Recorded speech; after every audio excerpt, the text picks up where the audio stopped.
ಎಷ್ಟು ಇಲಾಖೆಗಳು ಕನ್ನಡವನ್ನು ಉದ್ಧಾರ ಮಾಡಕ್ಕೆ, ದೇಶದಲ್ಲಿ ಯಾವುದೇ ರಾಜ್ಯದಲ್ಲಿ ಯಾವುದೇ ಭಾಷೆಯನ್ನು ಉಳಿಸ್ಕೊಳ್ಳಕ್ಕೆ ಇಷ್ಟೊಂದು ಇಲಾಖೆಗಳಿಲ್ಲ. ದುಃಖ ಯಾಕೆ ಹೇಳ್ತಿದ್ದೀನಿ? ಸಂಸ್ಕೃತಿ ಇಲಾಖೆ, ಸಾಹಿತ್ಯ ಅಕಾಡೆಮಿ, ನಾಟಕ ಅಕಾಡೆಮಿ, ನೃತ್ಯ, ಸಂಗೀತ, ಯಕ್ಷಗಾನ, ಪುಸ್ತಕ ಪ್ರಾಧಿಕಾರ 13 ಅಕಾಡೆಮಿಗಳು, 4 ಪ್ರಾಧಿಕಾರಗಳು, ಕನ್ನಡ ಅಭಿವೃದ್ಧಿ ಪ್ರಾಧಿಕಾರ, ಹಲ್ಲಿಲ್ಲದ ಹಾವು, ಆಡಳಿತದಲ್ಲಿ ಕನ್ನಡ, ಬಾಯಿ ಮಾತಲ್ಲಿ, ಶಿಕ್ಷಣದಲ್ಲಿ ಕನ್ನಡ, ದಾಖಲೆಗಳಲ್ಲಿ, ಉದ್ಯೋಗದಲ್ಲಿ ಕನ್ನಡ, ನಿರುತ್ಸಾಹ, ಗಡಿಗಳಲ್ಲಿ ಕನ್ನಡ, ಮತಕ್ಕಾಗಿ ನಾವು ಮಾರಾಟವಾಗಿದ್ದೇವೆ. ಸರ್ಕಾರದಲ್ಲಿ ಕನ್ನಡ ತಾತ್ಸಾರ, ಆಡಳಿತದಲ್ಲಿ ಕನ್ನಡ ಉದಾಸೀನ, ಆಡಳಿತ ಕೇಳಿರಿಮೆ. ಖಾಸಗಿಯವರು ಚುನಾವಣೆ ಕಾಸಿಗಾಗಿ ಕೊಂಡುಕೊಂಡಿದ್ದಾರೆ. ವಲಸಿಗರಲ್ಲಿ, ವ್ಯಾಪಾರಿಗಳಲ್ಲಿ ತಲೆಬಾಗಿರುವುದು ಭಯವೇ ಇಲ್ಲ. ಕನ್ನಡದ ಮೇಲೆ ದಾಳಿ. ನಾಚಿಕೆ ಆಗಬೇಕು ಯಾರಿಗೆ? ನಮಗೆ ನಿಮಗೆ ಅಲ್ಲ, ಅಧಿಕಾರದಲ್ಲಿರುವವರಿಗೆ, ಆಡಳಿತ ನಡೆಸುವವರಿಗೆ, ವಲಸೆ ವ್ಯವಹಾರ ದರ ಇಲ್ಲ ಬದುಕೊಂಡು ಬಂದಿದ್ದವರಿಗೆ. ತಪ್ಪು ಯಾರದಿಲ್ಲಿ? ನೇರವಾಗಿ ಹೇಳ್ತೀನಿ, ಸರ್ಕಾರದ್ದು ತಪ್ಪು. ಅನುಷ್ಠಾನ ಮಾಡದೆ 75 ವರ್ಷ ಕಳೆದಿದ್ದೀರಲ್ಲ, ಈಗ ಹೋರಾಟ ಮಾಡಬೇಕ ನಾವು. ಅಧಿಕಾರಿಗಳದ್ದು ತಪ್ಪು, ವಲಸಿಗರದು ತಪ್ಪು, ವ್ಯಾಪಾರಸ್ಥರದ್ದು ತಪ್ಪು. ಶಿಕ್ಷಣದ ವ್ಯಾಪಾರ ಯಾಕಾಗಿದೆ ಇವತ್ತಿನ ದಿವಸ? ಎಂಎಲ್ಎಗಳು, ಎಂಪಿಗಳು, ಎಂಎಲ್ಸಿಗಳು, ಪ್ರಾಧಿಕಾರದ ಬೇರೆ ಬೇರೆ ರೀತಿಯಲ್ಲಿ ಪ್ರತಿನಿಧಿಗಳಾಗಿರ್ತಕ್ಕಂಥವರ ಮಾಲೀಕರತ್ವದಲ್ಲಿ ಶಿಕ್ಷಣ ಇರೋದ್ರಿಂದ ಶಿಕ್ಷಣದಲ್ಲಿ ಕನ್ನಡ ಉದ್ಧಾರ ಆಗುತ್ತಾ ಹೇಳಿ? ನೀವೇ ಈ ದಂಧೆ ಯಾರಿಂದ ಆಗ್ತಾ ಇದೆ? ನಾವು ನೀವು ಅಲ್ಲ. ಸಾಂಸ್ಕೃತಿಕ ಲೋಕ ಶಿಕ್ಷಣದಲ್ಲಿ ಒಂದು ಮಾತು ಹೇಳಿದ್ದಾರೆ ಮಾನ್ಯ ಮಂತ್ರಿಗಳು, ಬೆಳಗ್ಗೆ ಹೇಳಿದ್ದಾರೆ, ಇಲ್ಲಿ ನಾವು ಉದ್ಧಾರ ಮಾಡ್ತಾ ಇದ್ದೀವಿ ಕನ್ನಡವನ್ನ. 60,000 ಶಿಕ್ಷಕರ ನೇಮಕ ಆಗಿಲ್ಲ ಕನ್ನಡ ಪ್ರಾಥಮಿಕ ಮತ್ತು ಮಾಧ್ಯಮಿಕ ಶಾಲೆಗಳಲ್ಲಿ. ಮಾಧ್ಯಮದಲ್ಲಿ ಶಿಕ್ಷಕರೇ ಇಲ್ಲದೆ ಇದ್ದಾಗ ಶಿಕ್ಷಣದ ಉದ್ಧಾರ ಹೇಗಾಗುತ್ತೆ? 60,000. ಆಮೇಲೆ ಇನ್ನೊಂದು ಹೇಳ್ತಾರೆ, ಸದ್ಯಕ್ಕೆ ಅವರನ್ನ ಭರ್ತಿ ಮಾಡಲ್ಲ, ದುಡ್ಡಿಲ್ಲ. ಕನ್ನಡ ಉದ್ಧಾರ ಹೇಗಾಗುತ್ತೆ ಅಲ್ವಾ? ಆಂಗ್ಲ ಮಾಧ್ಯಮಗಳ ಹಾವಳಿ, ಕನ್ನಡ ಶಾಲೆಗಳ ಅವನತಿ, ಖಾಸಗಿಯವರ ದಂಧೆ. ಶಿಕ್ಷಣ ಮಂತ್ರಿ ಇದನ್ನ ನಮ್ಗೆ ಹೇಳಿದ್ದಾರೆ. ಇದಲ್ಲದೆ ಗೋರುಚಾರ ಒಂದು ಮಾತು ಹೇಳಿದ್ದಾರೆ ನಿನ್ನೆ ದಿವಸ, ಜ್ಞಾಪಕ ಇರಲಿ, ನಾವು ಯೋಚನೆ ಮಾಡಬೇಕಾಗಿರೋದು. ಡೆಲ್ಲಿಯಲ್ಲಿ ಶಾಲೆಗಳು, ಸರ್ಕಾರಿ ಶಾಲೆಗಳು 100ಕ್ಕೆ 100 ಪರ್ಸೆಂಟೇಜು ರಿಸಲ್ಟ್ ಬರೋದಾದ್ರೆ ಕರ್ನಾಟಕದಲ್ಲಿ 60% ರಿಸಲ್ಟ್ ಯಾಕೆ ಬರ್ತಿದೆ? ವ್ಯವಸ್ಥೆ ಇಲ್ಲ, ಸ್ಕೂಲ್ಗಳಿಲ್ಲ, ಬಿಲ್ಡಿಂಗ್ ಇಲ್ಲ, ಮೇಸ್ಟ್ರ್ ಇಲ್ಲ, ಟೀಚರ್ ಇಲ್ಲ. ಖಾಸಗಿಯಲ್ಲಿ ದುಡ್ಡು ಕೊಟ್ಟು ಓದ್ತಾರೆ, ಅವರು ಪಾಸ್ ಆಗ್ತಾರೆ. ಇವರು 32% ಫೇಲ್ ಆಗಿದ್ದಾರೆ ನಮ್ಮ ಕನ್ನಡ ಮಾಧ್ಯಮದಲ್ಲಿ.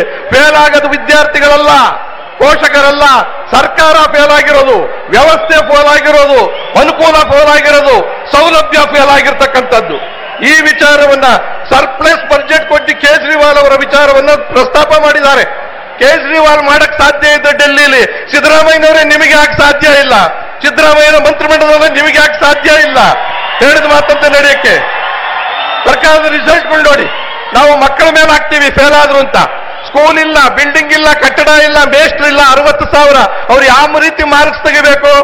ಸರ್ಕಾರಿ ಶಾಲೆಯಲ್ಲಿ 35% ತಗೊಂಡವನೇ 100ಕ್ಕೆ 100 ತಗೊಂಡಂಗೆ ಅನುಕೂಲ ಇಲ್ಲದೆ ತಗೊಂಡಿರ್ತಾರೆ ಅವರು. ನೀವು ಅದನ್ನು ಯೋಚನೆ ಮಾಡಬೇಕಾಗಿದೆ. ಫೇಲ್ ಆಗಿರೋ ನೀವು ಹುಡುಗರ ಕಾರಣ ಅಲ್ಲ, ಪೋಷಕರ ಕಾರಣ ಅಲ್ಲ, ಮತ್ತೆ ವ್ಯವಸ್ಥೆ ಕಾರಣ. ಅದಾದ್ಮೇಲೆ ಅವರಿಗೆ ನಮಗೆ ಒಂದು ಹೇಳ್ತೀನಿ, ಕನ್ನಡ ಅಭಿವೃದ್ಧಿ ಪ್ರಾಧಿಕಾರ ಇದೆ, ನಾನು ಇದ್ದೆ 6 ವರ್ಷ. ಏನು ಬೇಕಾದ್ರೂ ತಪ್ಪು ಹುಡುಕ್ಬೋದು. ಶಿಕ್ಷಕರು ಅಧಿಕಾರ ಇಲ್ಲ. ಶಿಕ್ಷೆ ಕೂಡ ಅಧಿಕಾರ ಇಲ್ಲದೆ ಇದ್ಮೇಲೆ ಅಧಿಕಾರಿಗಳು ಶಿಕ್ಷಿಸೋರು ಯಾರು, ದಂಡಿಸೋರು ಯಾರು? ಮುಗಿಸ್ತಾ ಇದ್ದೀನಿ, ಯೋಚನೆ ಮಾಡಬೇಡಿ. ನೋಡಿ, ಅವ್ರದ್ದು ಸ್ವಲ್ಪ ಸರ್ಕಾರಕ್ಕೇನೋ ಚಿಗುಟ್ಟಿದ್ದಿಲ್ಲ, ಬೇಡ ಅಂತ ಹೇಳಕ್ ಬಂದವ್ರಿ. ಬೇಡ ಹಂಗೆಲ್ಲ ಆಗಲ್ಲ, ಹೇಳ್ಬೇಕಾದ್ ಹೇಳಲೇಬೇಕಾಗತ್ತೆ. ಅಲ್ರಿ, ಹುಡುಗರು ಫೇಲ್ ಆಗ್ತಾರಲ್ಲ, ನೀವು ಸ್ಕೂಲ್ ಸರಿಯಾಗಿ ಇಟ್ಟಿದ್ರೆ ಹುಡುಗರು ಯಾಕೆ ಫೇಲ್ ಆಗ್ತಿದ್ರು? ಯೋಚನೆ ಮಾಡ್ಬೇಕಲ್ವಾ? ಅಪ್ಪ ಅಮ್ಮನ್ ಬೈತೀವಿ, ಮಕ್ಕಳು ಬೈತೀವಿ, ಮಕ್ಕಳಲ್ಲಿ ಓದ್ತಾರೆ, ದೊಡ್ಡ ಶಾಲೆಗಳಿಗೆ ಲಕ್ಷಾಂತರ ಕೊಟ್ಟು ಹೋಗ್ತಾರೆ. ಆಮೇಲೆ ಇವತ್ತು IAS ಆಗೋರು ಯಾರು, IPS ಆಗೋರು ಯಾರು, ಇಂಜಿನಿಯರ್ ಆಗೋರು ಯಾರು, ಡಾಕ್ಟರ್ ಆಗೋರು ಯಾರು? ನಮ್ಮನೆ ಹಣ್ಣು ಮಾರೋರ್ ಮಕ್ಕಳ, ನಮ್ಮನೆ ಗಾರೆ ಕೆಲಸದ ಮಕ್ಕಳ, ಇವ್ರ ಮಕ್ಕಳು, ನನ್ನ ಮಕ್ಕಳು, ಮುಖ್ಯಮಂತ್ರಿಗಳ ಮಕ್ಕಳು, ಆ ಥರದವ್ರ ಮಕ್ಕಳು. ಇದನ್ನು ತಪ್ಪಿಸ್ಬೇಕು. ನಮ್ಮಲ್ಲಿ ಜ್ಞಾನ ಇಲ್ವಾ, ಬುದ್ಧಿ ಇಲ್ವಾ? ನಮ್ಮ ವಿದ್ಯಾರ್ಥಿಗಳಿಗೆ ಬುದ್ಧಿ ಇದೆ, ದುಡ್ಡಿಲ್ಲ. ಅದನ್ನ ಸರಿ ಮಾಡಿದ್ರೆ ಮಾತ್ರ ಶಿಕ್ಷಣ ಶಾಖೆ ಅನುಕೂಲ ಆಗುತ್ತೆ. ಹಂಪಿ ಯೂನಿವರ್ಸಿಟಿ ಏನಾಗಿದೆ? ಕನ್ನಡಕ್ಕೋಸ್ಕರವೇ ಹುಟ್ಟಿದ್ದು ಹಂಪಿ ಯೂನಿವರ್ಸಿಟಿ ಮುಚ್ಚೋ ಸ್ಥಿತಿಗೆ ಬಂದಿದೆ. ದುಡ್ಡಿಲ್ಲ, ದುಡ್ಡು ಕೊಡಲ್ಲ ಸರ್ಕಾರ. ಆ ಕಡೆ ಕನ್ನಡದ ಹಂಪಿ ಯೂನಿವರ್ಸಿಟಿ ಮುಚ್ಚಬೇಕು, ಇಲ್ಲಿ ಸಾಹಿತ್ಯ ಪರಿಷತ್ ದುಡ್ಡು ಮಾಡಿ ವಿಜೃಂಭಣೆಯಿಂದ ಓಟ್ ಹಾಕೋಕೆ ಏನು ಪ್ರಯೋಜನ ಆಗುತ್ತೆ? ಒಂದು ಶಾಸ್ತ್ರೀಯ ಭಾಷೆ